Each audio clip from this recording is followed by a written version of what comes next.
right, guys. Well, we're back with another week. As you can tell, we got a guest on here today. It's been a minute since we had a guest, actually. Yeah, Matt.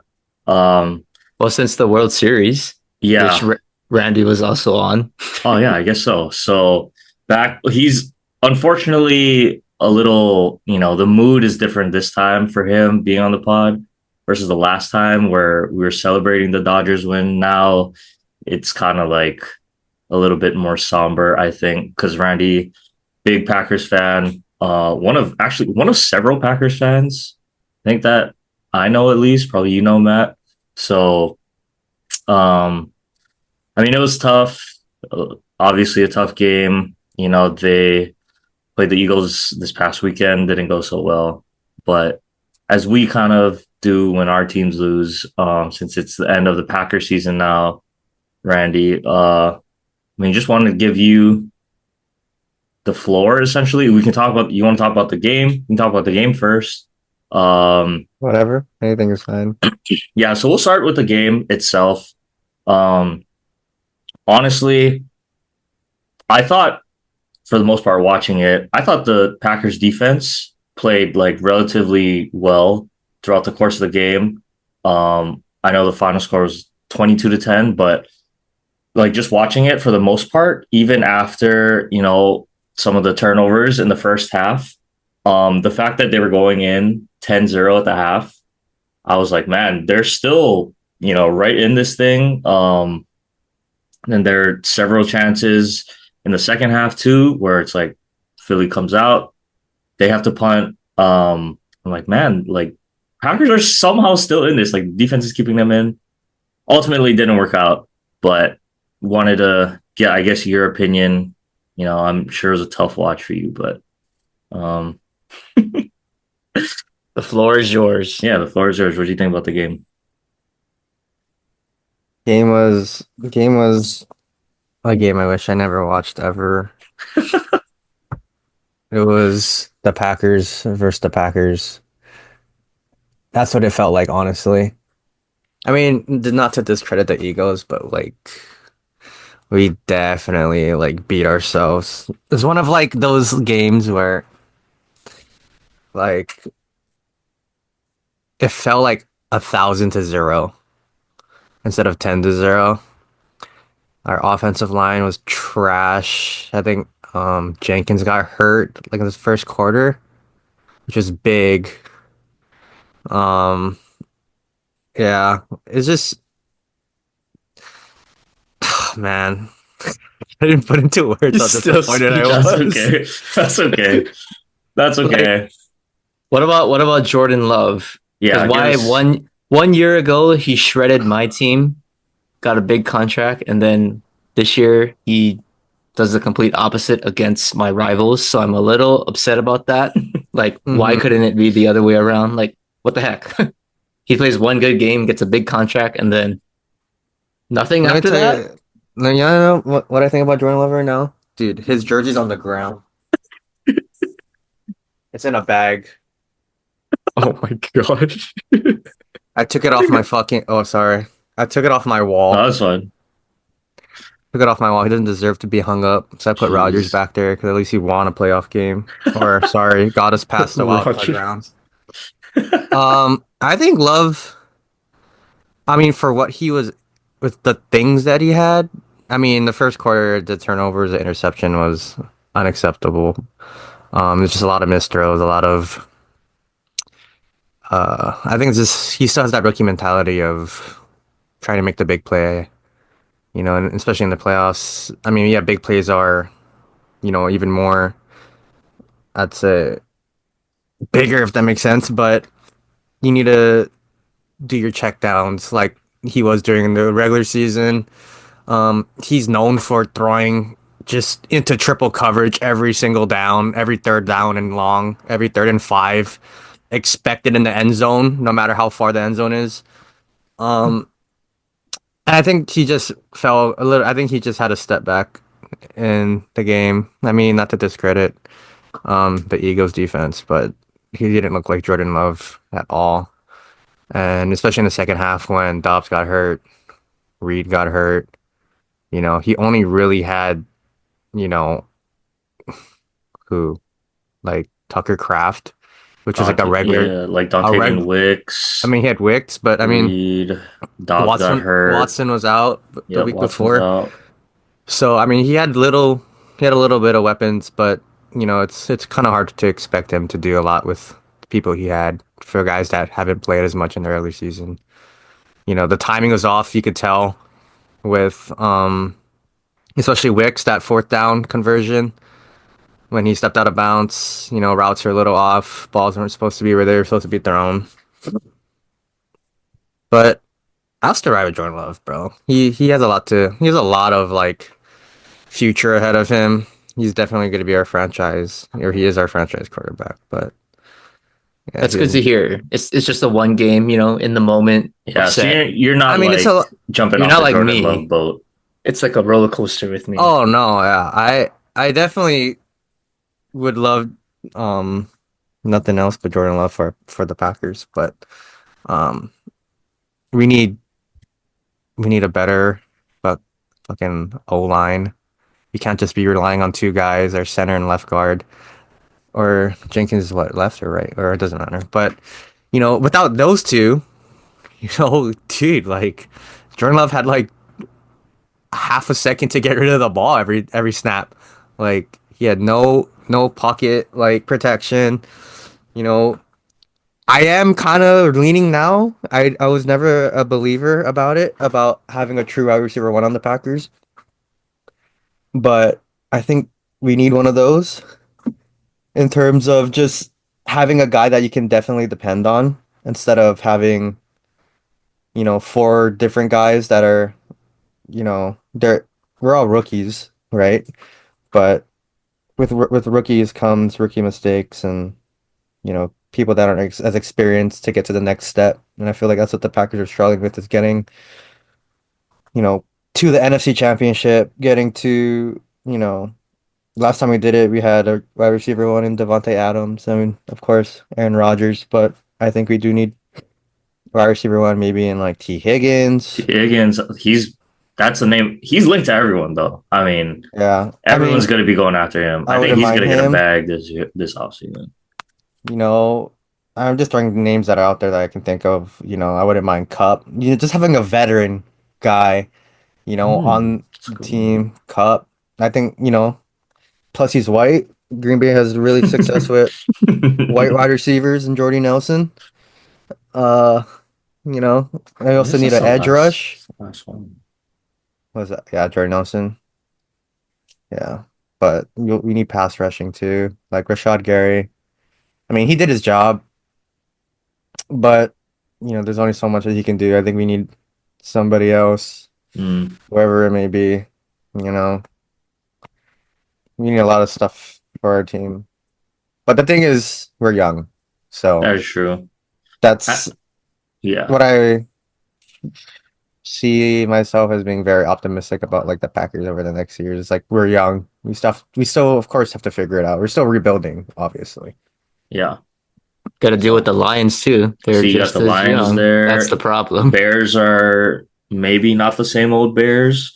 Guess we'll have to see. But I Yeah. do like Matt LaFleur a lot. I personally, as a coach, I like Matt LaFleur. Um, I just thought like the things that can get cleaned up on his end. I mean, it's kind of hard to put it on him, but obviously the turnovers, right? hmm Um, and I believe I think the Packers are low key cursed the past several years, but McManus missed like was not even a 40-yard field goal, I think. He's That would never have and he hadn't missed all regular season. yeah, or something something like that. So yeah, I mean, honestly, overall pretty tough one. Can tell it hurts. It yeah, I can see it in your eyes. Honestly, like the only person I wanted to play that game, I felt was like Josh Jacobs. Yeah. I mean, you could tell he was giving it He his was giving all. it all, dude, and like literally, what I was gonna say, like especially at the end of the game, like it was like fourth quarter when we started doing those like stupid personal fouls, hitting in the sideline, or dragging after the whistle. Like, I think I texted you. I was like, freaking like shameless babies, like killing ourselves. Like, I was pissed, dude. I was like, dude, this is Yeah, embarrassing. that's the That's stuff the I stuff was that gonna that's the allude stuff that to. gets me like the most like upset. It's like, dude, we're already losing. Our cornerbacks, they're getting dusted, but Jalen Hurts misses a throw, and they're just like, bro, shut the fuck up, bro. Get back to the fucking line, and you know, like, bro, we're down 11 points, bro. Come on, you Yeah. know. hmm I definitely feel that, and that's kind of the stuff I was gonna allude to with Lafleur. Like, I like him, like X's and O's scheme wise. I think he can develop guys, but yeah, that stuff can get ironed out. I'm not too concerned moving Yeah, I forward. don't. I honestly don't see But any problem with like LaFleur and everything. I think he's what the Packers needed after McCarthy.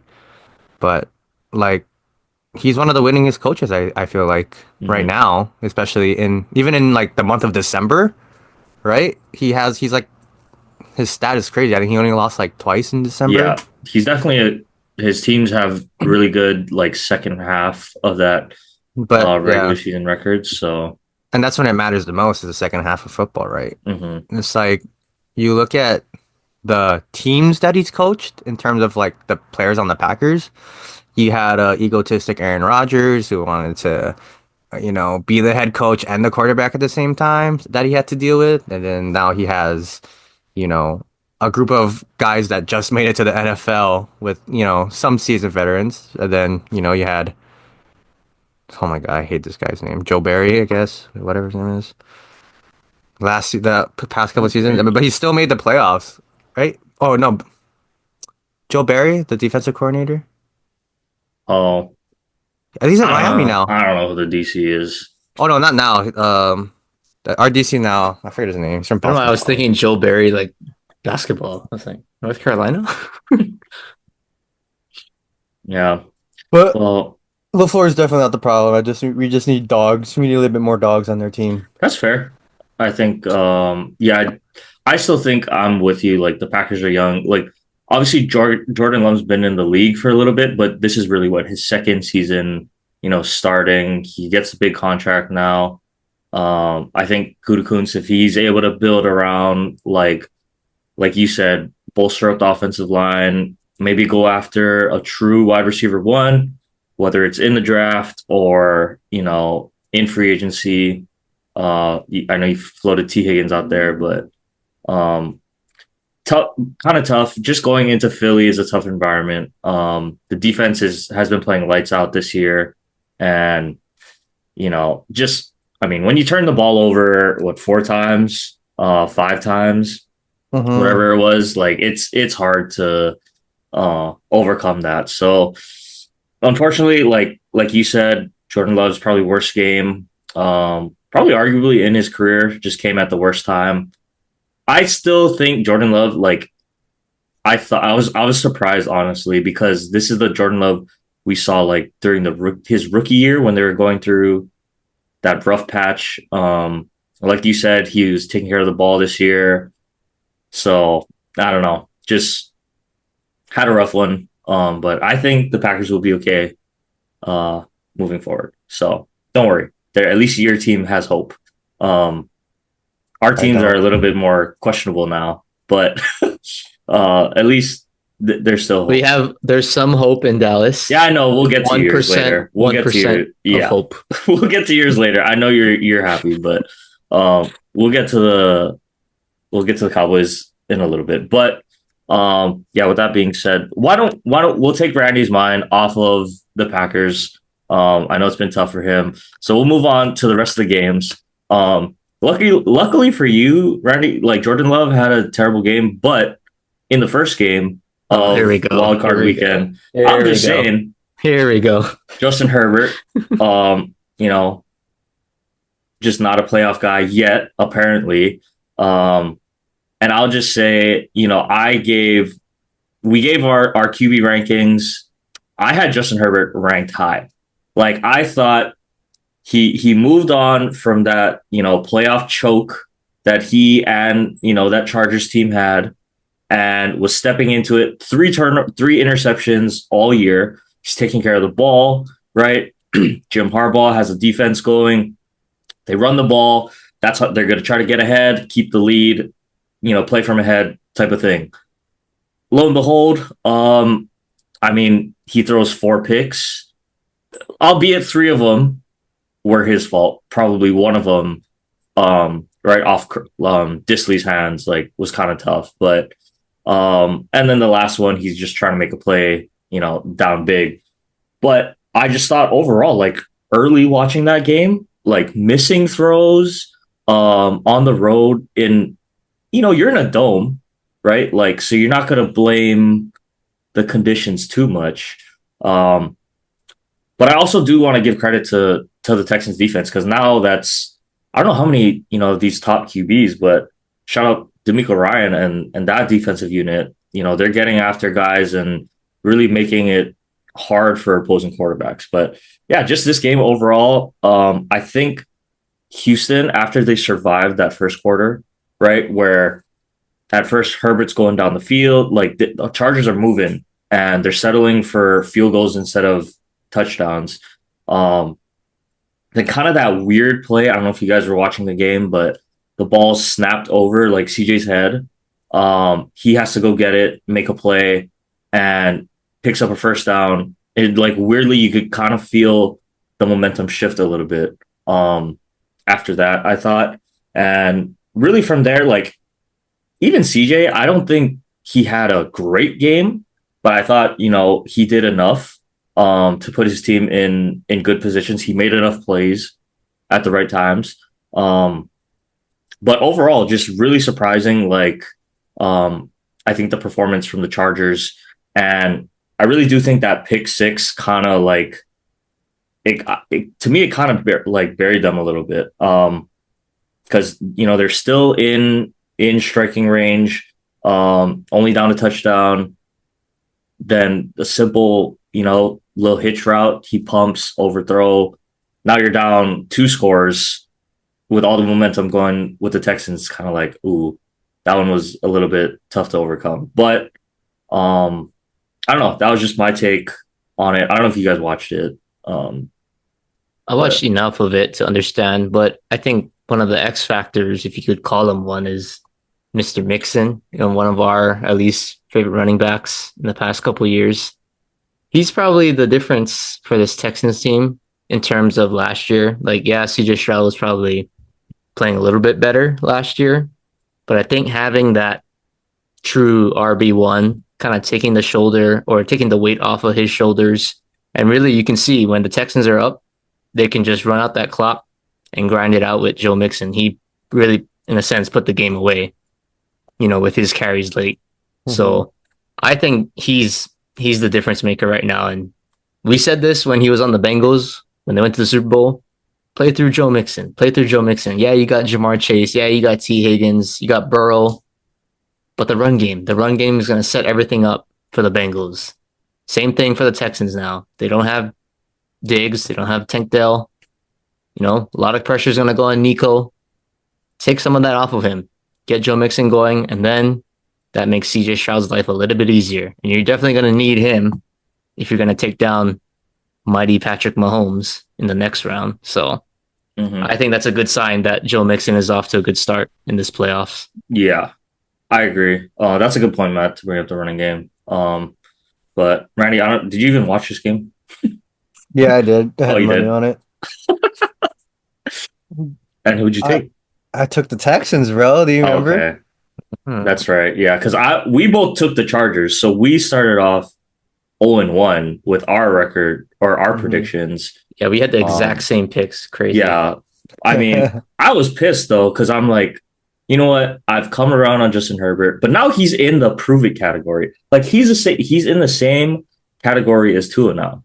Like, they can have great regular seasons, but until I see it when it quote unquote matters the most, right? I'm not a believer now. Like, you have to turn me into a believer. Like, I'm a doubter. Tua, Herbert, like, they're in the same category, in my opinion, right now. So I need to see it from Justin Herbert now. obviously the talent is there. Like I'm not going to deny that. Even some of the throws he was making in the game were, insane. But I think the Chargers, like, they do the same thing. They add some more weapons. I mean, Lad McConkey's a stud, but they're going to need a little bit more help, I think. And I think they'll be fine. But now that's 2 times in the playoffs, Justin Herbert, right? Like generational choke and 4 interceptions your next playoff game. To me, I think that warrants to be in this like kind of prove it area. So that's just, like I said, that's just my opinion, especially because I was so high on him. And now it's like the disappointment is like it's you know what I mean? Like the disappointment drop off is so much more because I had such high expectations going into this playoff run. But can I get clarification on your Instagram posts that you put on the social media page? Yeah, which one? The garbage one. Dude is trash. After one game, I was just in my feels. All right, I was emotional, and I was sick to my I was mad at myself because obviously I've always been like a Tua guy, and Tua and Herbert's are always like it's always can't believe the Dolphins drafted Tua over Herbert, blah blah blah. So in an attempt to look like not biased, I'm like, you know what? He has Justin Herbert has the tools. He has Harbaugh now there. Like he's playing well this year. I think he's put that game behind him. I have faith in him. Just for him to go out and do that. First game of Wild Card Weekend, I already looked like an idiot. So even more so, I'm like, well, thanks, Justin, for proving me kind of right this whole time. But I should have just listened to my gut. I don't know what I was thinking. So that's on me. But yeah, I was just mad. He's not garbage. I was just mad at the time. So whatever. But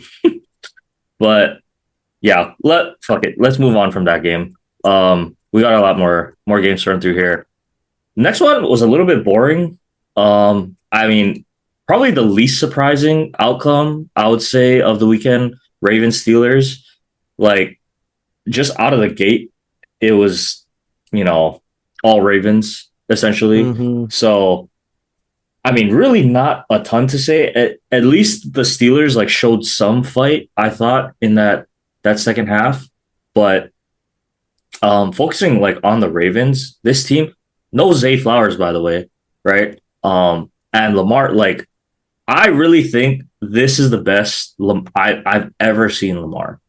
As a complete quarterback in command of this offense, and to me, it's the little things that he does so much better now. And he's so decisive when he wants to just run. He ran 7 times in a row. Yeah. 7 QB draws in a row. I turned the game off. 15 total rushes, but it's he knows that he has enough mobility. He doesn't have to throw it away. Guys like Tua, pocket passer guys, when the play's not there, you just got to eat it, right? No yards. But he can squeak out 3 or 4 on first down when nothing's open, or on second down when there's nothing there. Turn it into a 3rd and 3. Turn it into a 3rd and 2. And then you have so much more options there versus, when it's 3rd and 10.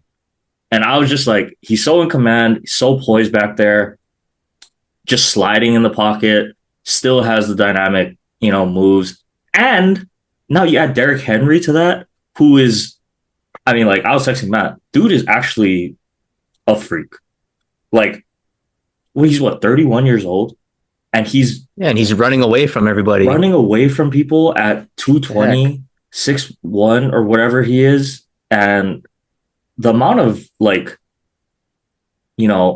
always hear about running backs, right? Once they hit 30, the wheels fall off. We've seen it how many times? You can attest to that, Matt, right? Zeke, as dynamic as he looked, eventually the touches caught up to him and he wasn't the same guy. Derrick Henry might look the best he's ever looked right now, which is insane to me. I can't even fathom that. So you pair that with Lamar and the zone reads, dude, good luck. I mean, to any team that's going to go against them. So just thought the Ravens looked insane. And no Zay Flowers. So, you add him to the mix next week. But then on the flip side, just real fast, I just got to say that Pittsburgh offense in the first half, oh my God. Like, I was just waiting for them to go 3-and-out so I could watch Lamar on offense, essentially, because it's so boring. Like, it's so predictable. They only get momentum when it's like, oh, gotta hurry up now because we're down, 14, we're down 21. So now it's time to go in hurry up mode. And then Russ can just kind of like, go with the flow and just start chucking it down the field. But before that, it's like, it's so obvious, they can't run the ball. They couldn't run the ball all day. And it's like, I don't know. To me, now the Steelers, another year, first round exit. They need some like new juice, in my opinion. I don't know what it's going to be. Obviously, Tomlin's probably going to stay, but I don't know. If I'm the Arthur Steelers, Smith yeah, I mean, needed a change. yeah, I don't know. To me, that's what it is. But I don't know what you guys thought because I was like, this was the easiest pick of the weekend for me. Like Ravens, Yeah. no doubt.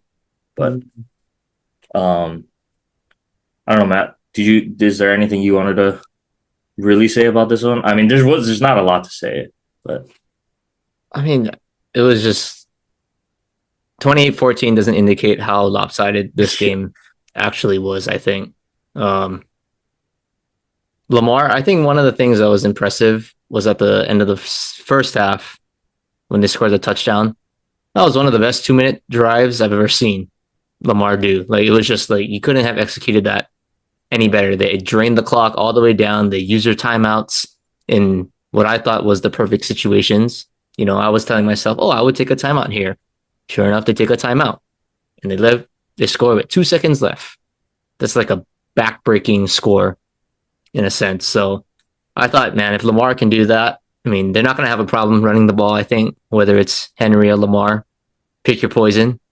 You can't have both of them go off, then you're absolutely screwed. But if Lamar is going to be able to handle the 2-minute drill, being able to extend plays, with his arm, I would say, I don't know. This team, that's why we picked them to go to the Super Bowl. yep. This is the year, I think. Yep. What about you, Randy? Did you have anything about this one you really wanted to say? No, not really. Just it was a boring game. All Russ does is just toss it up to Pickens. Hopefully he catches it. That's all I saw from this game, honestly. Yeah. I don't know. I can't really watch the Steelers play. Like, Yeah, it's real hard to watch them. Not they should not be exciting. on TV at all. It's just not exciting. Like they'll probably win. They're gonna win 9 to 10 games, but it's gonna be like boring. I don't know how else to NFL call did it, that on but purpose. They put them on Amazon Prime. They didn't want them on cable. I think you're probably right. Of all the games, but yeah, we'll discuss next round matchups in a bit. So they're gonna go on and play the Bills, who low key, I was worried about this one. Like when I made the picks, I just had this weird feeling like Denver was gonna give Buffalo some trouble for whatever reason. Like we kind of said last week, Matt. They're like Denver was playing with house money, essentially, right? Like we're not expecting anything from them. Josh Allen's having potential MVP season, and just kind of felt like Denver had no chance. But when you have that mentality, right, you can just go out there and play free. There's no pressure, and it looked like that from the jump, right? Like they go out, score first, and it's like, oh, okay, here we go, and then That was it. yeah, like to me, they kind of got figured out, but I thought Bo Nix, he 13 of 22, but there were some big drops I thought that kind of killed Denver's momentum here and there. They couldn't run though at all. I think that kind of like outside of Bo Nix, like him kind of having to create, they just really couldn't do anything. And then on the flip side, like Josh Allen, some of the plays and throws he was making, I think that one throw was that fourth down, like to the back of the end zone, was like that was nasty. So for him to be, if he's gonna play like that, like I can't wait for Ravens Bills next week. That might be the game of the year. Potentially. Up until this point, like I'm so excited for that one. But yeah, Bills, like I thought they took care of business. Kind of figured out that Denver attack early. And it was just weird, like 31-7, but weirdly it didn't feel that bad for like but like I said, Denver's a young team. I think their defense is still pretty good overall. I think they're only going to get better. And honestly, Bo Nix, like I'd feel pretty good about Bo Nix as my quarterback going forward. With paired up with Sean Payton, like I think if they add a running back, I think they really need like a workhorse running back to come in and take carries instead of going between, like they cycle between like 3 or 4 guys, right? I think they'll be okay. Like you bolster up that O line, get a running back. I like Bo Nix. So Yeah, they should draft Jordan James. Just get the Oregon squad, kind of recreate it. Yeah, I mean, I don't know. You got Troy Franklin, you got Bo Nix. Yeah, you get a running back from Oregon. Can't get Bucky, sadly, but yeah, you can get some of them. No, Create a culture. Denver is kind of like they remind me of like the Packers more so last year, where it's like they kind of had a little bit surprising season with the rookie. But I think they're on the come up, and I think they are going to be the ones actually that are the can go after Kansas City in that division. Like I think the Chargers, they'll be good, but to me, like Denver has that potential with Bo Nix under center. So yeah, I don't know. I think good things for the Broncos. Oh, and shout out to Damar Hamlin, by the way. Oh no, he didn't get the pick. I thought he had the pick, but he dropped it. Well, he did all that celebration for nothing. Yeah, that's kind of low key, kind of awkward, but yeah. I mean, I don't know. This one, not a ton. The Bills took care of business, I thought. Yeah, nothing too much. Okay. All right. Randy, nothing. You good? I wasn't out for the game.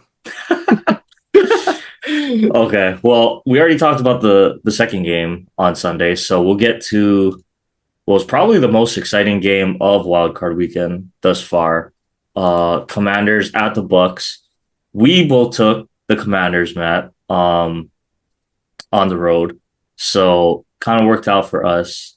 Honestly, main storyline here, like Jaden Daniels, dude, like, yeah, you're screwed, Matt. I'm sorry. Like, if this guy is going to be in your division for the next 10 to 15 years, like, you guys, like, good luck, because the plays he was making down the stretch, decisions, like the timing of his throws when it mattered the most. Yeah, he's going to be a problem. As long as he learns how to, like, not take vicious hits, I mean, he really can do it all. It's kind of unfair at this point with the team around him. The Bucks, though, like, kind of gave me a little bit of a scare. But that Baker fumble, I think, killed him.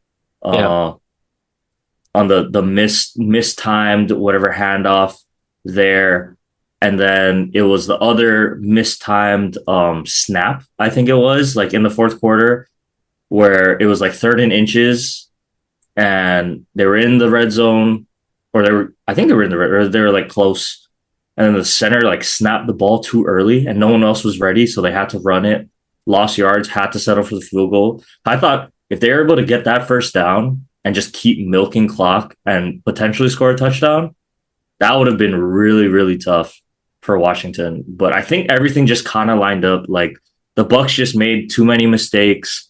Washington was able to capitalize overall. And like I said, Jaden Daniels, like he just made the plays when it mattered the most with his legs, with his arm. Yeah, dude is him. He's going to be a problem, Matt. So good luck with that. Yeah, well, low-key, the end of the game was kind of weird because like I was watching it live and then they showed Zane Gonzalez like just absolutely sweating. Oh, he was like tweaking out. Yeah, I was like, holy cow. Like, I feel like he's going to miss this. With And the then, hair, yeah, sure enough, it's a doink in. So it's like, wow, what a commander's way to win. Like, that's like 5, 6 weeks in a row they won on some kind of like last second touchdown or last second score to win a game. Like, after a while, their luck should run out. I you hope. think. Well, let's see. Now they're playing the big bad Lions, so actually they might need all the luck they can get against them. So we Yeah, shall see.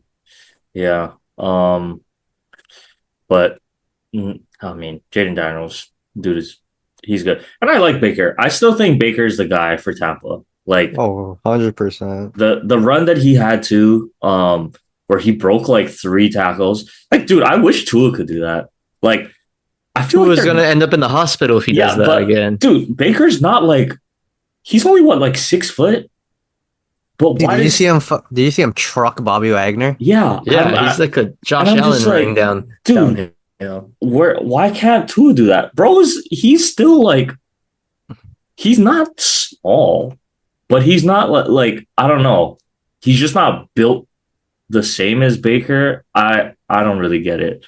But I was just watching that. I was like, man, if Tua could do that, like Baker has that dog we're in him. golden. Yeah, he does. Tua has the dog in him, but that's kind of the problem. You know what I mean? Because then he's gonna put his head into someone's chest and then 4 weeks on the IR. But Oh, I don't know. um, IR. yeah. But I mean, this was a good game. People are talking about Todd Bowles, like his future in Tampa, and it like I like Todd Bowles, but it feels like they're at the point where they know they're good and they're good enough to win a weak division right now, but is Todd Bowles going to take them to that next level, right? Is he able to push them and get them to that next level? And I think that's a tough conversation because he's had success. They had a playoff win last year. I still think you've got to try to give him one more year, but like Baker, even Baker, he has what 2 years left. I think he signed a 3-year deal. So he's already is he already 30? Baker's he's kind Late of up 20s, there. maybe? Yeah, so he's already 29, turning 30 this year. So it's kind of like win now mode for the Bucks. I think defensively they're okay. I think if they get a couple more pieces around them in that aspect, they'll be okay. Um, but yeah, I I don't mean, know. low key, their roster is pretty nice. Like, they got Bucky at running back, they got Rashad White. McMillan has come on now, and then you presumably get Chris Godwin back next season healthy. Mike Evans is Mr. Consistent. Kate Yeah. Otten is blooming. So I don't know. They got the skill pieces. I think it's just more, you know, Baker, obviously, because the quarterback matters in the playoffs, and the coaching, just narrowing that down. I think they have the pieces to, give people some hard time in the playoffs. It's just you got to do it when it counts sometimes. Yeah, that's fair. Also, shout out Marcus, by the way, played quarterback sneak. A So 2 yard rush. yeah, I was gonna shout him out. But yeah, I don't know, Randy, you got anything left that you wanted to get off about this? No. No, you're good. He All came right, on for the Packers. that's fine, and we can, you can give your takes on next week's matchups, but got to talk about the last game of the day. Well, it was today actually. Rams, Vikings. Rams were the home team, but it was in Arizona.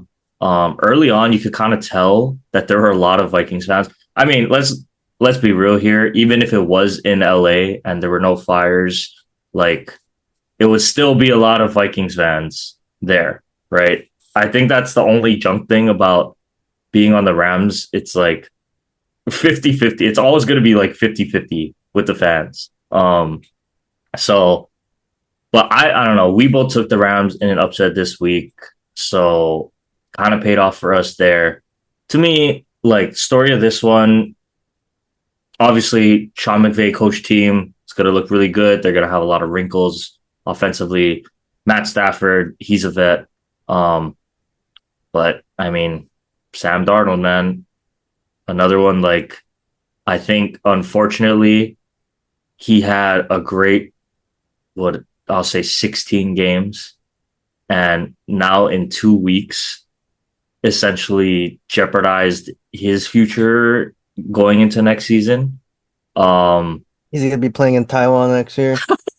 I don't know. He'll be on a roster, but you know, borderline starting quarterback. I think Minnesota's in an interesting spot. Too bad we didn't get Riley on for this. That I would have actually no. I know what Riley wants to do. He wants to like tag Darnold and try to go with McCarthy or some. That's probably the ideal situation if you're Minnesota. But like I don't know. When I was like following this one, Sam looked like he was back in New York. Like he's the Seeing game looks ghosts. so fast. Yeah, it looks so fast. Like he was staying on like his first read for so long, um, taking sacks, missing throws to receivers, like even the ones like you said, Matt, that they were He's catching, throwing behind him. they're Yeah. behind him. Like he's not accurate. And you know, when he's off, in that system, like, you know, they couldn't really run too much. So that essentially that's the game, right? He got sacked 9 times, I think. 6 in the first half, which is Six the sacks game in the over. first half. To And be okay, honestly, that Rams D line is insane. the Rams, you're right. I'm gonna give credit And to they're that young. defensive line. Yeah, they're young and they're athletic, right? They got the Florida State guys there. Like they're flying around all over the place. But at the same time, I'm just like, even I'm starting to scream, like, Sam, throw the ball. Like, get rid of it. Like, you Yeah. can't be. And he's just sitting in the pocket. And I think Aikman kind of alluded to it, but his pocket movement, it's not like, it wasn't real, like, subtle, like, little shifts, you know, here and there to put himself in a position. It's like so aggressive. He's like taking 1, 2 steps to the right. Oh, run into a guy. And then take 1 step to the left. Oh, bumps into another lineman. And then by that time, right, the timing's all off. No one's open, and then you get sacked. I And it's think just one like, of the sacks, like he ran backwards. yeah. He And was like, running like away from the guys backwards. and I was like, oh, okay. yeah, and I was just like, oh my god. Like I feel bad because he has this whole career like resurrection this year. Vikings 14 wins. Oh my gosh, it's so unfair that the Vikings are, you know, not they're the 4 or they're the 5 seed. How is that fair with 14 wins? But I don't know. I think that's just kind of killed their case a little bit. But um, yeah, I felt like you could tell how frustrated like Kevin O'Connell was getting on the sideline. That offensive unit, like they tried to stick by Sam, and I thought, okay, maybe in the second half you come out strong. You know, you have a chance, but I think they went 3-and-out on the first drive of the second half. So like when you do that, and he's like missing screens to Aaron like swing passes to Aaron Jones out in the flat. I'm like, come on, like what are we gonna do? I don't know. But yeah, Rams, I still think they're really tough. Like they really didn't even need to do much offensively. As long as they take care of the football, like I think they're gonna be a tough matchup for Philly next week. So that would be a good one. But I'm just curious your guys' take, Randy, because Randy, your Vikings are in your division. What do you think is the game plan? Like if you're the front office, you know, Kevin O'Connell, GM over there, like what is the game plan going into this offseason? If you could ideally like have it play out how you want. If I was a Vikings like GM, Yeah, like you got JJ, right? And now Sam had a great year, right, with Kevin O'Connell, but 2 of the most important games of the season, you know, he performs like that. What is kind of your What would you do essentially? I feel like those teams that are in those situations with like a rookie quarterback or like taking a gamble on like a 1 year deal quarterback type of organization, I feel like that's just I don't know. I feel like you're just stuck at that point in terms of just being the same for next year. Like I don't think like offensively they definitely don't need to add any more pieces. I feel like with like Aaron Jones, Jettas, Addison, Hawkinson, like you Yeah. have a superstar team on paper. Like, I mean, it all depends on the guy under center, right? So you keep So, I Sam, mean, or you just go you rock with JJ? Because it could be a I mean, Mahomes, Alex Smith type of situation if that's what they think they got. But I mean, you got to give JJ a chance, right? You drafted him last year in the first round. Like, you know, your fans are going to be pissed if you keep Sam and, you leave Sam in there. Or, if JJ does bad, you know, the couple games, Sam Darnold comes back in and then he ends up doing good. Like, what do you do now? Right? You said you're a rookie quarterback. They drafted first round 2 years in a row. No, right? Like I feel like there's just it's a hard. I don't know. I honestly don't know what I would do all right, Matt, what would you do? in terms of that. Well, I always say if you have two QBs, you have none. Yep. So whatever you do, if you keep Darnold, you want to rock with him, you got to go all in with him and you get JJ out of there.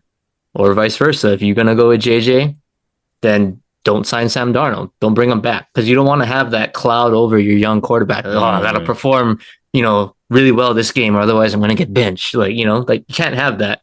And then once you bench him, you kind of really can't go back to him because your confidence is just shot. So Hmm. like you can't do that. I just think you can't do that. You can't have two quarterbacks, quality starting quarterbacks in a sense where it's like, well, I could see both starting and possibly both being a backup. Like you have to have a clear starter and a capable backup, but he knows that yeah, I'm the backup. I'm only going to come in for injury or emergency situations. Like this is a sticky situation, so if you yeah. got your rookie, I think you gotta plug him in and just hope for the best. That's honestly, yeah, that's all you got to do. And I think I'm on board. I think you gotta go with JJ. Like as well as Sam played this year, I'd be concerned as a Vikings fan if like is this our ceiling? Like we're gonna have a great regular season, but when the pressure's on, like we've seen, this is Sam Darnold's best season he's ever played. This is like the anomaly, right? Like this season, we're used to seeing him look bad, and so is it just a 1 year wonder type of thing? I think if Sam wants to come back under a extremely team friendly, like backup quarterback money, like to be a backup, then maybe you consider it. But I think if JJ is healthy and he's ready, you just got to go with him. We drafted him, like you guys said, to be the future. Um, Sam probably finds like, you know, a starting job somewhere else, I think, or at least He's another the bridge. chance, He's like a bridge starter. like that bridge starter type of vibe. I think he did played well enough, in the beginning of the season. But yeah, I think unfortunately these past 2 weeks, like it just killed him in free agency. So like you still want to see your franchise quarterback go win games in the important games, right? Um, so yeah, kind of tough situation for Sam there. Um, but yeah, we'll see what the Vikings do this offseason. But before Randy gets too bored, why don't we talk about next week's matchups? So 4 games. I think the schedule is set now, right? For next week. So um yeah, we'll just run through some of these games. We'll go in order. Obviously the first game, we didn't get our number one resident Chief fan on here to discuss it, but we got the Texans going into the Chiefs, or going to Kansas City. Kansas City right now, I'm just gonna take lines that are posted on ESPN. 7.5 favorites at home. I guess you can each give me your prediction for the winner Uh, and the spread. So This is the return of Bookie with yeah, Randy. return of Bookie with Randy. So I'm sure you'll be watching it, but I don't know, Randy. Do you already have your opinion on this one? 7.5 at Arrowhead. Basically, it's like I'll take the 7.5 for Texans. You're gonna take Texans 7.5. I think they ride that win from Chargers, and you never know. I mean, it is the Chiefs, but and Mahomes, but sometimes teams that have a bye, sometimes it's a disadvantage. That's true, except if you're Andy Reid, which is why Yeah, I mean that's what I said. I would take the Chiefs 7 plus or minus 7.5. That's what I like. I think the Texans defense is gonna give them problems, but I think like Andy Reid off of a bye is just so tough to deal with, and I think you give him time to really break down him and Mahomes to really break down this defense. And Taylor Swift's gonna be there. Like Mahomes just had a baby. The Chiefs do like voodoo or whatever they do. They got the refs on their side. Like they're gonna cover 7.5. That's just what I think.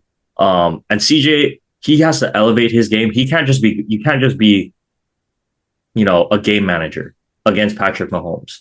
Like they don't have Tank Dell, they don't have Stephon Diggs.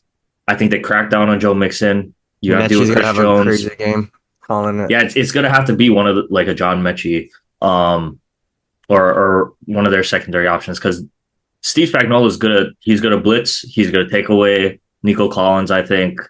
I just think the Texans run ends in Kansas City, and I don't think I think it's like a 10-point game. Yeah, I think I'm with you on that one. I think the Chiefs win and they cover. I'm still not sold on the Texans this year. I mean, they beat the Chargers, but Chargers look pretty bad. I guess you got playoff Herbert, so what are you going to do with that? Like, you should be able to take care of business.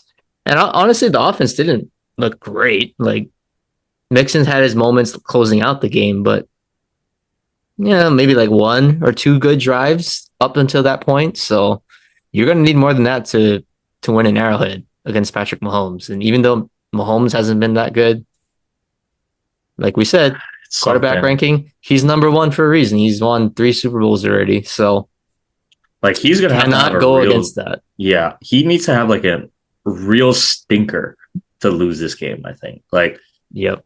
they're gonna be doing all kinds of like crazy stuff, shovel passes, laterals. Yeah. The Like only way the teams are going to beat the Chiefs is if the opposing quarterback has to literally outplay Mahomes or like literally go up and up. And so far, I mean, well, he lost to Tom Brady twice. Tom Brady played pretty well in both those games, and Joe Burrow. Joe Burrow. But Joe Burrow played exceptional in that game. So that's the only way you can beat them. You got to outduel Patrick Mahomes at the quarterback position. So Yeah. let's see what you got, CJ. Yeah. And who knows, maybe CJ can turn it up. I just think like from what we've seen this year. I hope they win. Yeah, that'd be great. I hope I'm wrong. Win. I hope I'm wrong, but my gut and my mind are telling me Chiefs 7.5.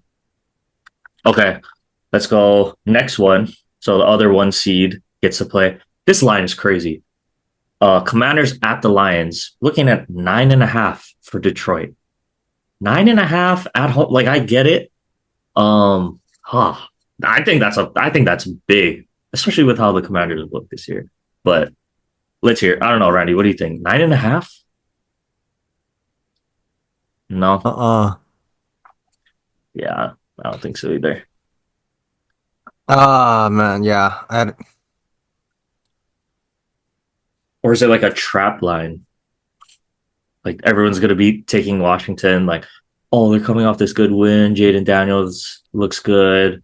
9.5 is so big. I don't care. Actually, I'll fall for that trap. I could see the Lions doing that. You think they cover 9.5? Okay, Monty's coming back, right? We know that they have Gibbs. Anzalone from their defense came back, so the defense isn't as depleted. But they lost. Did we get an update on their corner, the rookie corner? I don't know if he's gonna play. Um, I don't know. I didn't hear anything. yeah.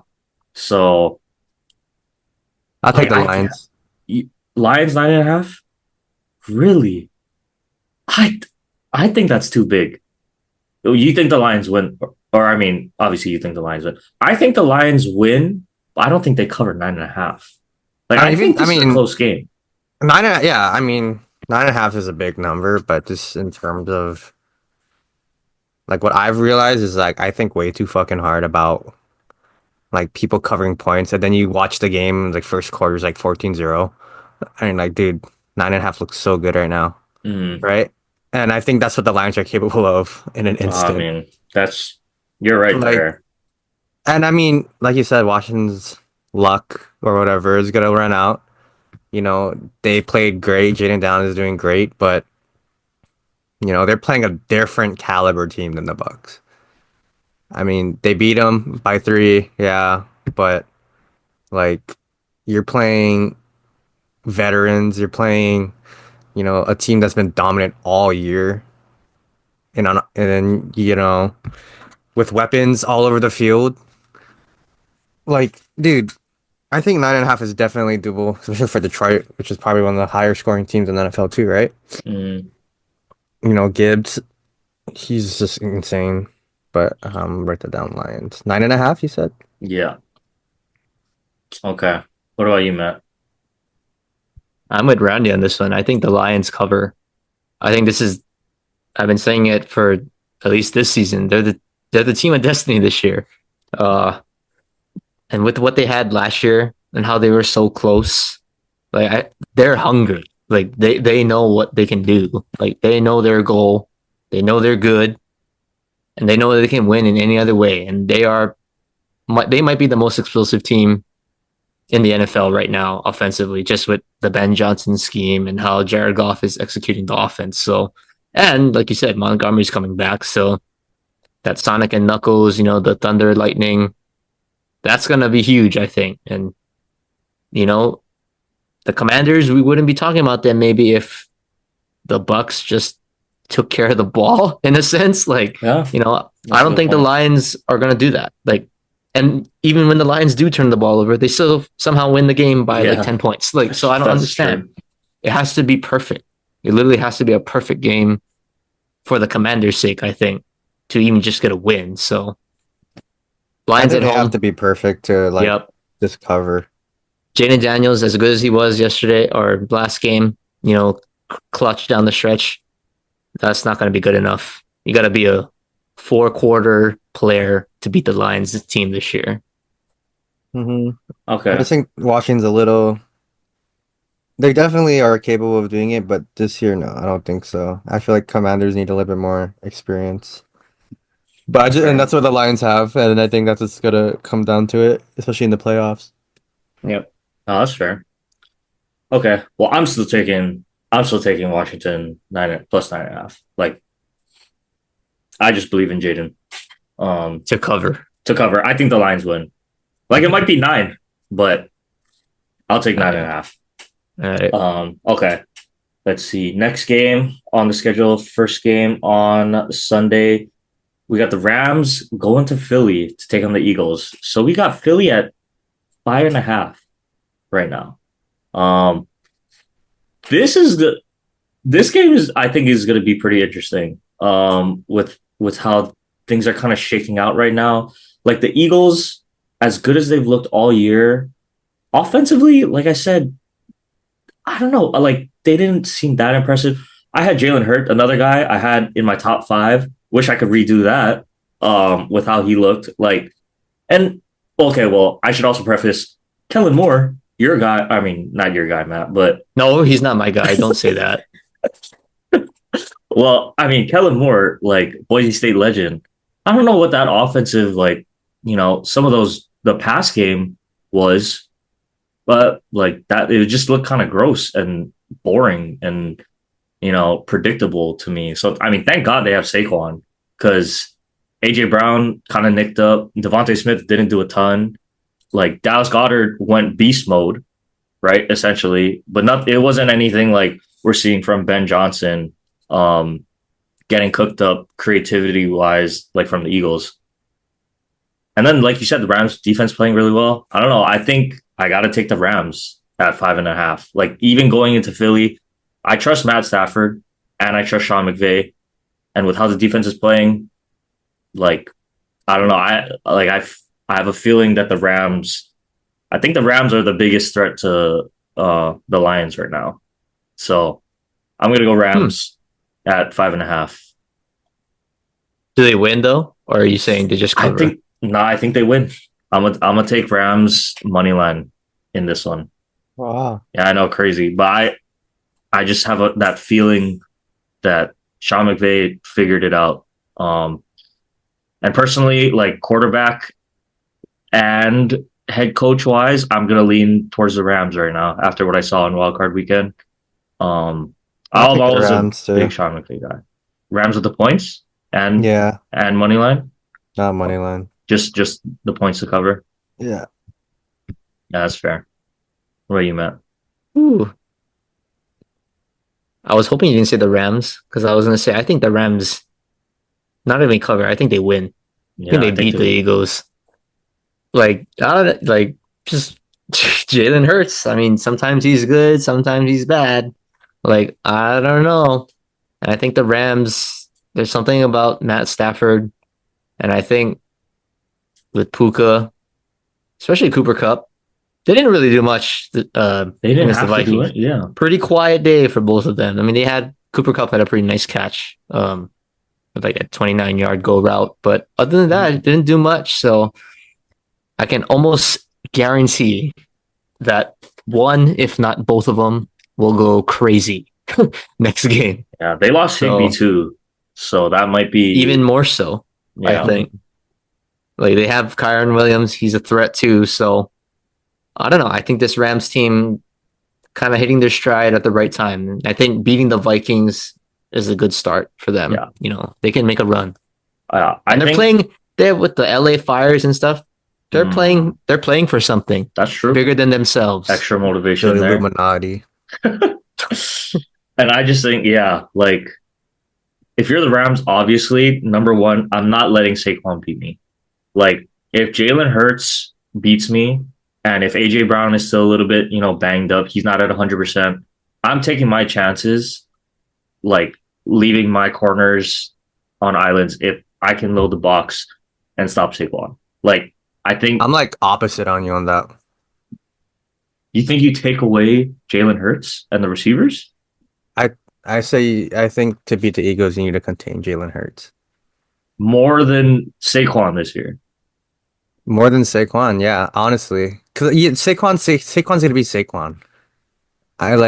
You can stop him as much as you want, but you have those 3rd and 4s where you stack the box and they do the Jalen Hurts fucking runs out of bounds right past the goal or right past the post. Like that, he's known to like do that type of shit. I think you stop the Eagles. Yeah, it comes down to Jalen Hurts. Okay, that's interesting. What about you? Well, I think it comes down to the Rams' offense. Make them go play from behind. Then Saquon is out of the game. Then you put the ball in Jalen Hurts' hands. He can't just run around, QB run all day. If you're down 2 scores in the 4th quarter, kind of gotta, enough of that tush push stuff. Like you gotta go hurry up, 2-minute offense. Jalen Hurts is going to be throwing it every pass. Like, can he do that? We'll see. But I think that's the way to beat the Eagles. Just Matthew Stafford and the Rams got to go crazy on offense.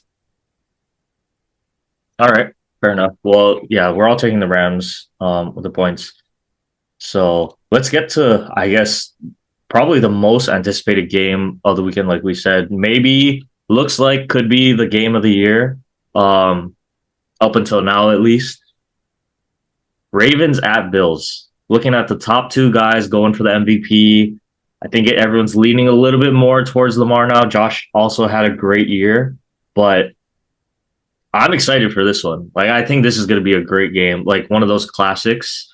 Right now, we got Baltimore favored by 1.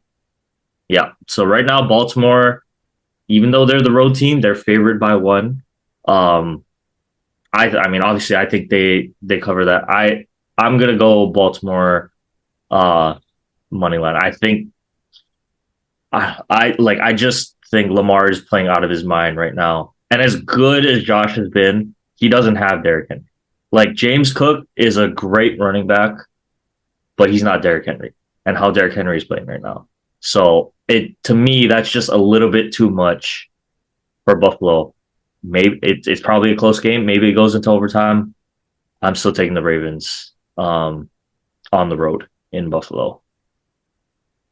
Well, I kind of have to take the Ravens. Didn't we pick them to go to the Super I Bowl? mean, So yeah, but you can still you gotta pick. things change after No. wild card weekend. I mean, but the Ravens might have been the most impressive team during wild card weekend. Well, with the caveat that they did play Steelers offense, but they look pretty impressive. So kind of hard for me to not go against them, especially when I picked them to go to the Super Bowl. So yeah, give me the Ravens. Give me the Ravens against the Bills.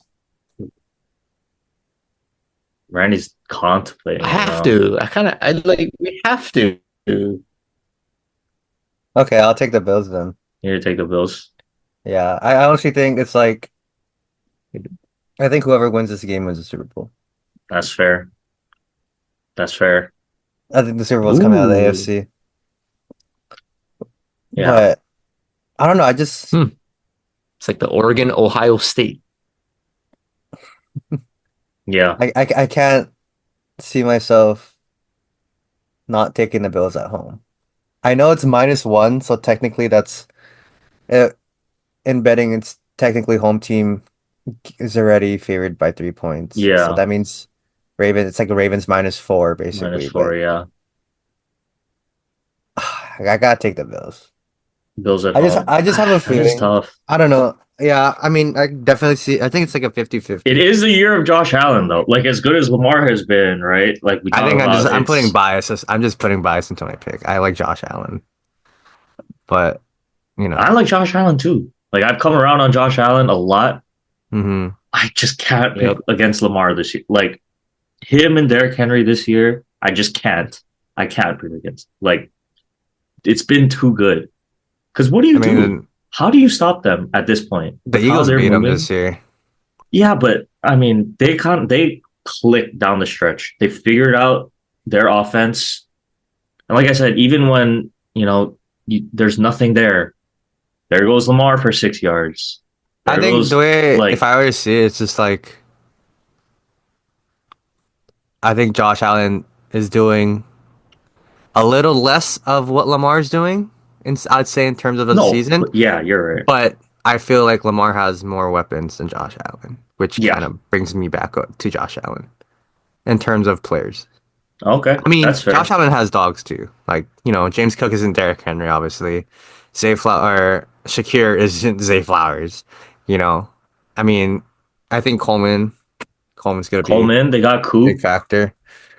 Yeah, He's maybe not the same, but But I mean, I think Buffalo's defense is very slept on like in that's terms fair. of like when they're on, Buffalo defense is pretty on. Yeah, You got like Hyde. You got what's that guy's name? I can't think of his well, name. Poyer's gone. oh yeah, Poirier's gone. Yeah, Now, Damar Hamlin's gonna have like 2 pick 6s. Yeah, Watch. yeah, that'd be crazy. Yeah, I'll All take the right, Bills. taking the Bills. Okay, well, predictions are set. Bills. Um, Sounds good. Yeah, it's gonna be a fun weekend of football. Looking forward to it. Um, let's see, how much time do we have?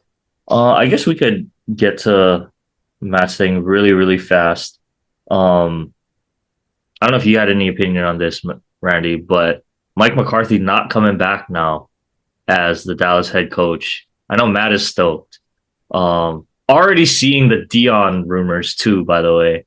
Can't even imagine. That would be such a crazy like signing. But Yep. yeah, Matt. So Mike's gone. Give me just your initial thoughts and reactions to that. Oh my god, he's lagging. Well, I think Mike being gone, it had to. Yeah, I am lagging, but Mike, Mike being gone had to be the thing that had to happen first. I feel like, um, I think we run its course with what we did with him. Like he was a good coach. He had a couple of nice winning seasons, 12-5, 3 years, but I don't know. Like we need that guy that can control the locker room. And if there's some coach out there that can just keep Jerry away from the team, that would be the dream situation. And maybe I'm drinking the Kool-Aid too much with the Dion stuff, but man, Would be a I could crazy see I could signing see that happening, and then they trade Dak away. for If they sure. trade Dak away, like I feel like Dion, that would be like his condition. Like, yeah, I'll be your coach, but I want my son on the team. So how are they gonna do that? They're gonna have to get rid of Dak. Might need to They're gonna trade trade Dak to CD. Tennessee Would you trade Cleveland CD? or something. Maybe not Cleveland because they can't afford to pay two. DD to the pack. No, Dude, the no, haul you're gonna have to give away. no. Look what the Panthers I had ain't to trading give up. CD. I am not trading CD. I don't know. We'll give you Malik But Willis. we're giving Dak Prescott is not a bad quarterback. Like keep him. He's still. Oh God. But Yeah, I think you're right. that's what they have. That's the only scenario that could happen. I wouldn't even take Malik Willis for Cooper Rush. Like I want Cooper Rush back. By the way, That's All true. whether right, Dak Malik is there or Willis, not, Christian we Watson need for him back. CD. That sounds like one of Matt's fantasy trades right there Oh my God, that he no! offers to other people. That's a textbook What are you talking Matt about? fantasy trade. I'm the maestro in this. Well, actually, Yeah, Riley. Riley is the trader this year. But no, I made good trades this year. Nah, I made good trades this year. I didn't People just accept reject all of one. them. I traded with Randy this year. I traded with both of you. I traded with both of you. Yeah. Oh, I did. I got Ferguson. I give you Like Ferguson. that Jake Ferguson for Deontay Johnson. Oh my god, I got That was a scammed. lose. I know, yeah, it was a lose-lose. What do you mean? That was a lose. Deontay Johnson, Cole Kmet for Ferguson. Yeah. That's disgusting. That was a terrible trade. That was a roster space move right there. That's a clear out, guys. All right. Well, all right. Yeah, I think we're okay on the NFL stuff. Up to you, Randy. If you want to stick around, feel free to. We're just gonna talk some CFP, but if you want to head off, that's fine too. Ohio State. Jeremiah Smith legacy game. All right. That's all I gotta say. I've just been big on Ohio State ever since. Yeah, that's fair. So they demolished Oregon. Yeah. All Have right. fun at your CFP talks. Sounds good. Well, thanks for coming on, Randy. Appreciate it as usual. I'll see you later. Shit. Fuck the Eagles. Okay. Well, we'll jump back in to some CFP stuff, Matt. I guess we can really quickly just go over the two semifinal games. We'll start with Notre Dame, Penn State. Weird game, kind of overall. But I will say that, I mean, when it came down to it, like I don't trust Drew Aller. I'm sorry. I just don't. Um, like Riley Leonard, I'm not real high on him either, if I'm being completely honest. I'll be honest, none of the four quarterbacks that played, I'm like super, super high on. But I thought Riley Leonard made a couple plays when he got back. Weirdly enough, the backup, I thought, made a couple plays too. I don't even Oh, that remember was the the dude's key. name. But yeah, just the last. I Yeah, mean, and to me, it Jelly. comes down. comes down to the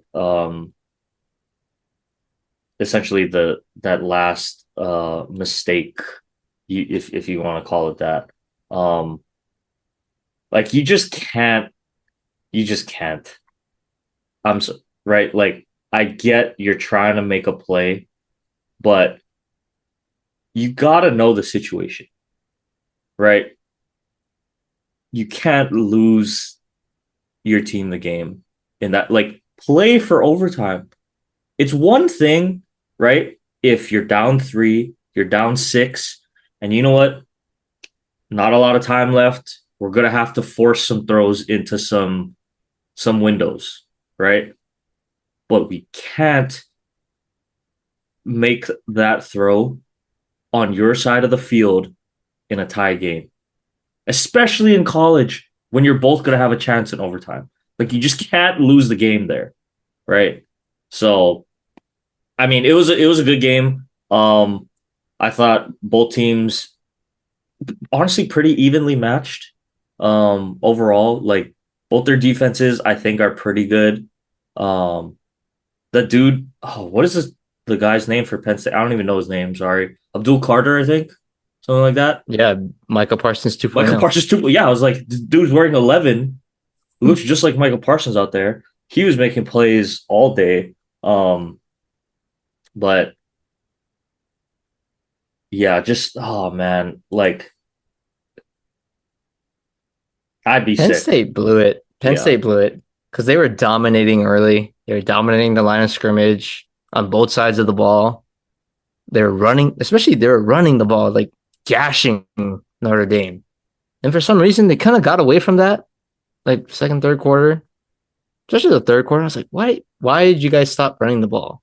Like you guys are having so much success, and then you guys go away from it for like a short period. And it's like that kind of lets Notre Dame get back into it a little bit.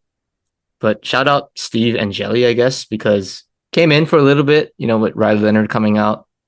But just to get them that field goal to end the half on somewhat of a positive note, get them back to a one-score game. That was low key a pretty big moment for Notre Dame. I think they don't score, they're down 10-0. It just feels a little different, like in the CFP, but 1 versus 2 scores. That I don't know. There's just a feeling in the game, like you're still in it, down 10-3, especially when you score at the end and you get the ball back to start the third quarter. And sure enough, Notre Dame cashes in, right? So just like that, they're right back in it. So shout out to, I guess, QB2 stepping up. But I guess what was so disappointing about Penn State too, like Drew Aller, I think he is meant to be a New York Giant. Like I think he's got the tools like Daniel Jones, like I don't QB know. Daniel Jones 2.0. I saw like there was a meme going around where Penn State's last like 5 or 6 quarterbacks have all been the same.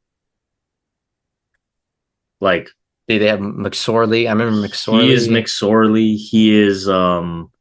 uh Who's the guy shoot. before him? No, no, I'm blanking. Yeah, no, I know Sean what you're talking about. Clifford. Like Sean they're all Clifford. kind of like Yeah, Sean Clifford was the one between McSorley and Allar. And he was there for a long time too. yeah, like McSorley. They had Matt McGloin before. Like they're all kind of like not real pure passers, and they're all kind of athletic and can make plays, but they're not real runners either. If that makes sense. Like they had Yeah. Levis. Remember they had Will Levis. What? Will Levis is on the Penn Yeah, Will State? Levis was on that team for a year. I did Um, not know that. yeah, Sean Clifford, Christian Hackenberg. Oh Like gosh. Yeah, I you remember know what I that mean? one. Like this, they're all kind of like good college quarterbacks, but wouldn't trust them at the next level kind of guys. But Um, Allar has the physical he tools, does have the physical right? tools, but I don't know, man. That last one Yeah. is gonna Yeah, stick that with me for a while. that's Um, a yeah, like you said, right? You're tied. You're not Just gotta down, you're know, chasing a yeah, touchdown. gotta Like, know the situation. yeah, you want to win the game, get in field goal range, but to make that throw, you're running left, throwing cross body back over the middle of the field, which is where you probably shouldn't be throwing the ball. Cross body. Like, that's just a big no to me. I don't even think Penn State receivers had a catch in this game. I Yeah. saw something like it was all Tyler Warren and the running backs Uh-huh. and a tight end. Like, I don't, how do you not have a receiver catch the ball? Like, one catch? Really? Like, that's not good. That's not good at all. It's not like Penn State is lacking talent out there. They've, got NFL guys that they've produced, Chris Godwin, Juwan Johnson off the top of my head. But yeah, Drew Allard, not a very impressive performance at all by any Yeah. means. Yeah, it's a little tough. He is, I think, recommitting though back to Penn State. I don't think I he's think declaring yeah, for the that's draft. the right So decision. yeah, I agree. It is the right decision for him. Um, yeah, just take one more year to develop, build that draft stock again. Because, like you said, Matt, he has the physical tools.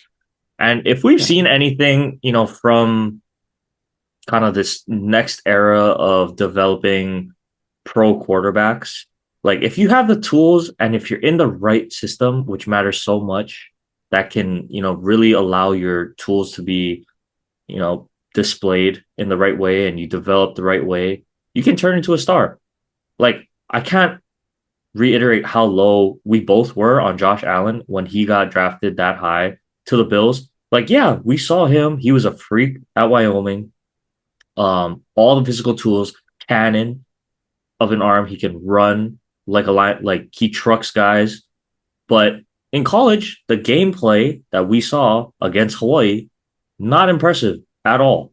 Like, I'm sorry, I wasn't impressed. You're gonna look like that against Hawaii in Wyoming, right? So it's like, ah, and here we are, how many years later, talking about Josh Allen as the potential MVP. So I think right decision for him to stay in school and just keep developing and build that draft stock. Yeah, and But I think he's young too. I think he's only 20 this year, so he comes back another year, he'll be what, 21, 22 when he's drafted. So yeah, still very young compared to these rookie quarterbacks now, like Bo Nix, Jaden Daniels. Like Jaden Daniels is old, you yeah, know. Bo Nix was, pretty old oh too, yeah, 24 considering. So, he'll be 21, 22. So he's got time to grow into yeah, himself. So I think, yeah, you want to get the playing time, develop some things. And Penn State's going to be good next year. I mean, yeah. the running backs back. They'll be back again. And I think he'll learn from this past game. I'm sure that one's going to stick with him for a while. So yeah, Yep. hopefully you want to see the improvement. But I think he'll be okay.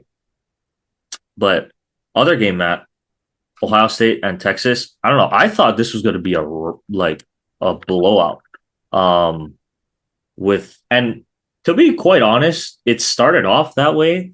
I mean, Oh Ohio yeah. State just marched right down the field on that Texas defense, and I'm sitting there going, "Oh my gosh, should I turn it off already?" Like, I think it's just going to be an absolute stomp, the whole way. But you know, Ohio State kind of not as bad, I would say, as maybe the Packers game, but Ohio State shot themselves in the foot a lot in that first half, like penalties, mainly setting them back behind the sticks. Never felt like they could really get going. But man, that end of the first half, I think, killed Texas. Like The that half, screen. yeah, the screen. They find after really not having any momentum on offense. Props to Quinn Ewers. He leads them down the field, and they score right. Well, you think it's right before the half, right? 30 seconds to go before the half, and all of a sudden it's like, whoa, wait! It felt like Ohio State was kind of dominating. And you look up and it's a tie game. But we thought going into the half, and it's like, oh, wait a minute, this is a game now. Then Trayvon Henderson, dude is an absolute dog. Travion Henderson catches a screen pass and takes it 75 yards.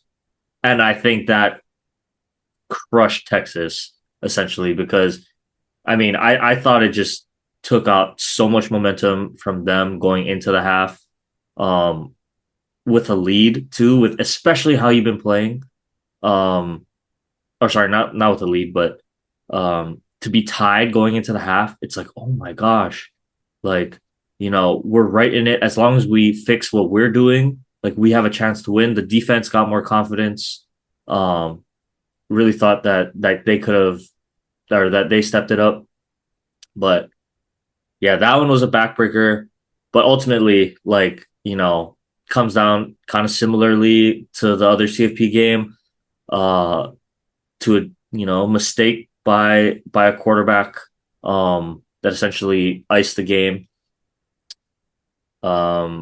Yeah, Quinn Ewers, like I said, all these quarterbacks, I'm not super high on these guys. Uh, got a feel for Quinn a little bit just because he has the Arch Manning shadow the past was been 2 years 2 now. years. So it's always tough when you got a guy like that sitting right behind you. I thought he played okay for majority of the game. Like he made some throws when he needed to, made some plays. But another one, like, man, you just gotta know the situation. And you gotta have the present, like opposite of Drew Aller, right? Like you gotta take the chance. If even if there's nothing open, you gotta give someone a chance. Maybe you get a flag, right? Maybe there's a crazy tip. You just can't take the sack on fourth down. And lo and behold, you can't take a strip sack That that was the worst. they're gonna house it from 83 yards. Um, so man, right? Like you got like you're down 7. It's fourth and goal. You gotta just give someone a chance. Like you Mhm. can't take Yeah, the the sack. worst Okay, one first was of the all, you strip can't take a sack. sack. Like, First of all, you can't take a sack. But you really, really, really can't take a strip sack. Like even a pick is okay. It's gonna right. At least you gave someone a chance. You know, throw it into double coverage even to your best receiver. Like, and if it's a pick, all right. Well, I can live with taking a chance in that situation.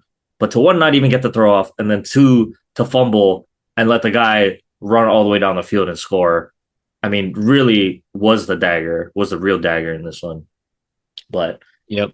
yeah, Even the Ohio sack, State, like they took a sack, it still mathematically wasn't over yeah, because I because think there's they still had the over 2 minute 2 minutes. warning Yep. and they had all 3 timeouts. So you could theoretically you get the ball back, get a 3 and out, you got one more drive to score. But Yeah. to do it with 2 possessions now, forget it.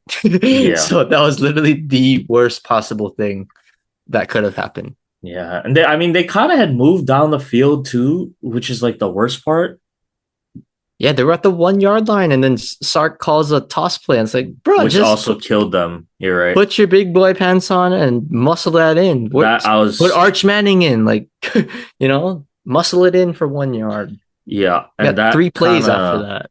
that kind of killed me. Like when I saw that, I was thinking like, man, Oh no. that's reminiscent of the Miami Dolphins when they have like fourth and one or third and one, and you're gonna run a toss sweep instead of just putting your head down and going and getting a yard. So Yeah, that's the Arch Manning package right there. Is those short yardage, and then obviously you got to respect the pass. He's still a quarterback. He can throw. So I don't know. I think Sark definitely botched that one. Like I don't know. I think if you're on the 1 yard line, why do you have to get so cute? yeah, no, you're right. Like I on the agree. 1 yard line, like God, like just you're Texas. It's not like Hawaii, mid-major team, against a big Power 5 or I should say Power 4 team where the talent is clearly, one-sided. You kind of got to trick them. Like Texas is a powerhouse. Ohio State's a powerhouse. Put your helmets together and, you know, let's see you win. What do you call that? Like, what is that drill? Like The Oklahoma drill. yeah, like Oklahoma drill. Like, but they got too cute. Too Yep. cute. Okay. Well, I mean, now there's only two teams remaining, Matt. Somehow it's Notre Dame and Ohio State left. I think it was a great story by Notre Dame, but I think Ohio State just too talented, too good. They're just feeding off of the momentum. I think from the Oregon win too.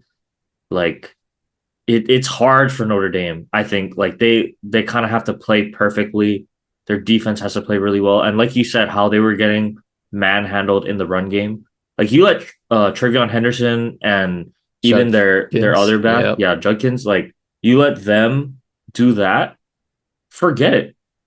Because then if you can play action off of that, or if you're gonna load the box and you're gonna leave Jeremiah Yeah, Smith that's on an end game island, right there. you're gonna leave who's it, Ibuka. Abuka Tate on an island, man, it is not good. So it's I think it's gonna be Ohio State this year. Hopefully it's a close one, at least a little bit entertaining, but I just think, yeah, if Ohio State gets a lead early and you make Riley Leonard have to throw the ball, I don't know. I think that's a really, really hard way for Yep. Notre Dame to win that game. So I think so too. Like the line I see ESPN has it as Ohio State -8. I think Ohio State's covering. yeah, I I really agree. do. I think they win by 2 scores for sure, easily. I just don't see. I don't like Notre Dame's offense. I Like, agree. Penn Yep. State's defense, to their credit, Penn State has a really good defense, really, really good. Hmm. But even their other playoff game against Indiana at home, like, wasn't an impressive offensive showing. Like, they had one big run, I think, one big touchdown run, but nothing like where it's like, oh, wow, you're like really intimidated by this offense putting up like 50 points. Like Yep. Ohio State, we've obviously seen that against Oregon. They can put up 35 and a half, clearly. So they have the firepower. They don't care who's on the other side. And it's very obvious that, well, if you're gonna take away Jeremiah, well, we got this guy, Emeka Ibuka, who's gonna be a first round pick at wide receiver this year. We got a two-headed monster at running back. So yeah, you can take Jeremiah Smith away, but we'll still find a way to beat you. But then, hey, if you leave Jeremiah Smith available for us to take advantage of, well, you've seen what we did to Oregon, so we're going to do the exact same thing to you. So I just think there's too many weapons. But hey, if there is a slimmer of hope, and it's all on Will Howard. If Will Howard loses this game for them, that's how Notre Dame's going to win. Turn Will Howard over, get him into a deer in headlights. That's really your only shot. So I don't know. In a way, I want to say I'm like taking my chances and blitzing them, like just rattle them. If you can't get to them, it's game over anyway. So Hmm. just be aggressive. I think like Jeremiah is too good. I think I don't know. You can't really stop him unless you're Texas. But yeah, I think the only way Notre Dame is going to have a fighting chance is they got to rattle Will Howard with pressure. Bring it to him. Because if not, it might be 35-0 at half. Yep. It just might be. Well, hopefully it's kind of close. I hope so too. But okay. I think we're good on football talk for now. Can get into kind of our short segments now. So, basketball, Matt. Anything you wanted to discuss there? I'll just say I'm shocked because they won 2 games on the road this past week. Did not expect that. I was expecting a split.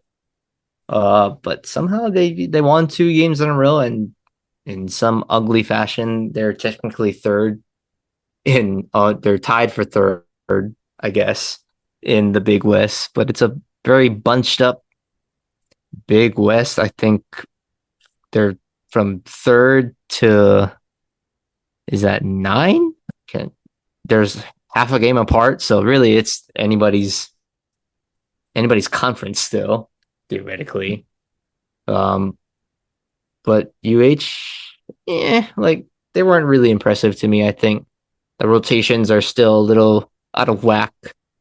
Marcus Green, one of my favorite players, one of the only, I guess you could say, dark skinned guys on the team. Kind of in the doghouse now. Shocker, you know. Um, we got like an all white lineup, Oh, which is white lineup. That's yeah. I crazy. mean, kind of in a way, like Tom Beatty starting for Green now. So yeah, it's like it's just so boring. Like I just don't like this offense. Hmm. Um, like Giddis is good, Christian is good, but the guard play is still questionable with Cody. The freshman is doing pretty good, Hunkin Clater. Um, do I think he's like a savior at UH? Like, no, I don't think so. But he is technically the only true point guard on this team, so that's probably why he looks better than he is, honestly. But I mean, I'm honestly shocked that they won 2 games in a row. So it'll be interesting. They come back home this week. Hopefully, they can go, 2-0 at home because that's the games you got to win, I think. Um, but still, yet I think this team needs to be better offensively. Outside of Giddis and sometimes Tanner, not a lot of consistency. So we shall see how the season goes on. I'll probably go to Thursday's game, check it out. But yeah, I'm just so done with Gannett already. Can should have been gone like 5 years ago. But that's all I got for basketball. All Something right. about basketball this year, like we talked about it, the NBA, college Doesn't have the hype. basketball doesn't have the hype this year. I don't Yeah. know. Like I watched Duke, Cooper Flag. Kind of like the Yeah. Lakers. I like watch LeBron James do his Oh, thing. they had I a like Cooper terrible game Flag and Duke, tonight. but it's like I only watch like the players or the team that I like to watch. Like Yeah. it's not like football where it's like I can just turn on a game and just have it in the background, whatever. Hmm. Like it's not like that for basketball. I feel like I don't know so what I it don't know what is. it is. Even UH, like I'll go to the games, but I don't have the urge to watch the game. Like on TV. Like just I It's don't so know what it weird is. because yeah, basketball usually is like so easy to watch because it's so fast paced and it's just like constant action up and down and up and down. I don't know what's going on. We got to figure this out Yeah, we got like a after the month to get season. into Yeah, basketball mode. yeah. After the Super Bowl, and all that's there is off season and basketball. Yeah, we kind of got to figure out what is going on with the NBA Well, because once the playoffs start, we really start to pick up our NBA yeah, stuff. that's So true. But there's going to be that period when it's just a couple end of months of basketball, and February we're like, through March, it's hmm, like a month and a half. yeah. Yep. Well, anyway, okay. Well, I guess sounds good. before we get into the quick hitters, did you want to talk about Roki? Or Not yet. are you gonna pray? You're still praying. Well, I'm still in it. I know you're out, but Yeah. we're still in Oh, it. So I'm not going to jinx it all right. because if the Padres weren't, or I should say, if another NL West team wasn't involved, I'd probably talk about it. But because the Padres are one of the three left, I want to get ahead of myself. So just please don't go there. Even if you want to go to Toronto, No, no. I don't for know. me, That's the team I don't please. want. No. Go to San Diego. Go to San Diego. I want him to go to San Diego now. I don't want him, especially not Toronto, because I don't want to see him. Sadly, I'd rather have him go to the Dodgers and the Blue Jays at this point. So Yeah. No, yeah, okay, no we'll rookie keep yet. it. No rookie yet. Um, okay. Well, speaking of quick hitters, why don't you want to take us through our Jerry Jones award? Okay, Jerry Jones. I mean, should I say Jerry Jones? But I don't know. I could say Jerry Jones because of the shenanigans that he pulled with this Mike McCarthy thing. Probably just one of the worst ways to conduct business properly. So I'm happy that Mike McCarthy gets to leave because he doesn't deserve this slander in terms of like the disrespect that his owner or his boss, you could say, is showing him. But I'll say the Jerry Jones Award.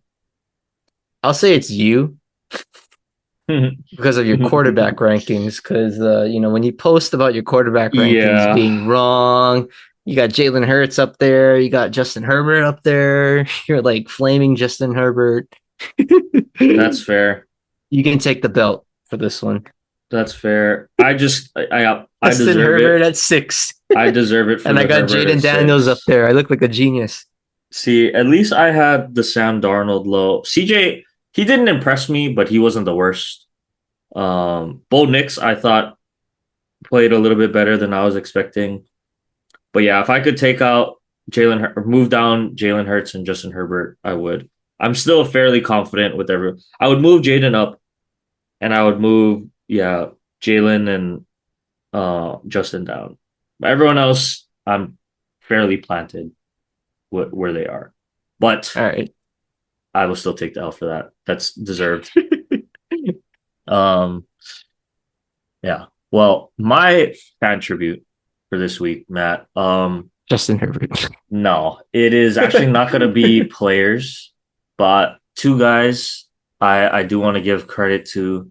Talked about Jaden Daniels a lot, but I think, well, could go all the way up to the ownership, but Adam Peters, the GM for the Commanders, as well as Dan Quinn, your ex DC in Dallas.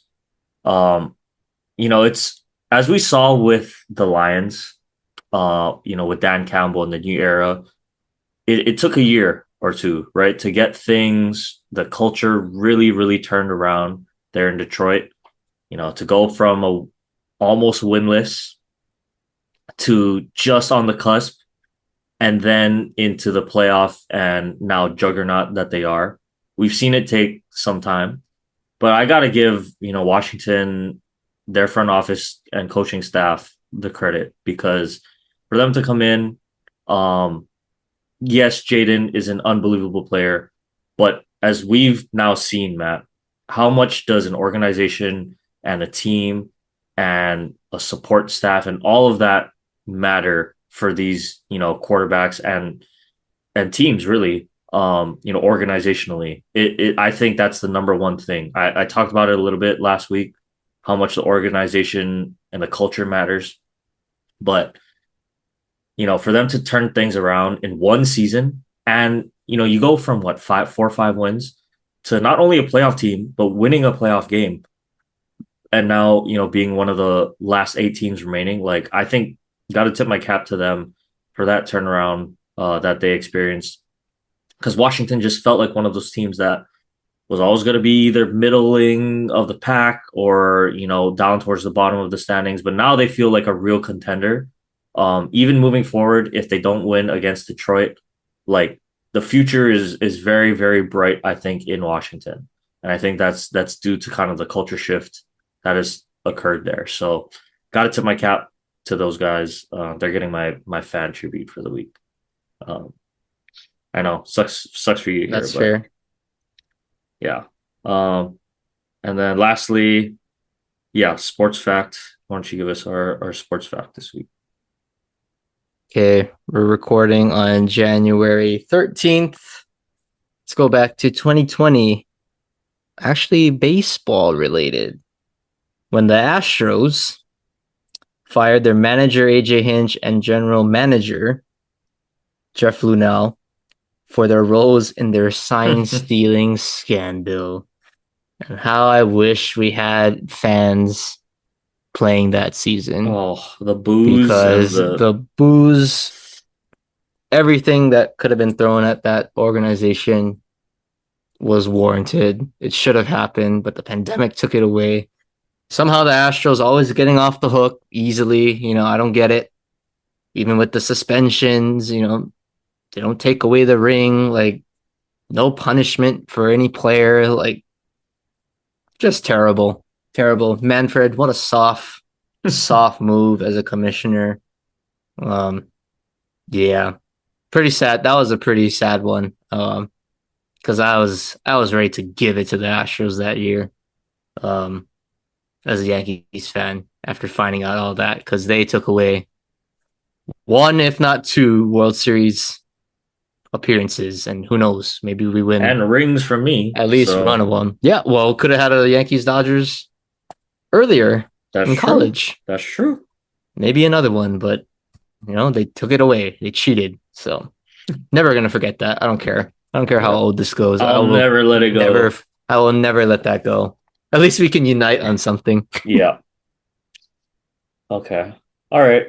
Well, sounds good, Matt. Like we said, gonna be a real exciting week of football. So looking forward to the games this weekend. I'll definitely be tuning in. Yeah. The divisional and the national championship. It's good. Yeah, it's gonna be fun. But other than that, thank you guys as usual for tuning in, listening to us yap about sports. We appreciate it. So thanks guys. Have a good one. Have a good week. Stay safe, and we'll see you guys next week.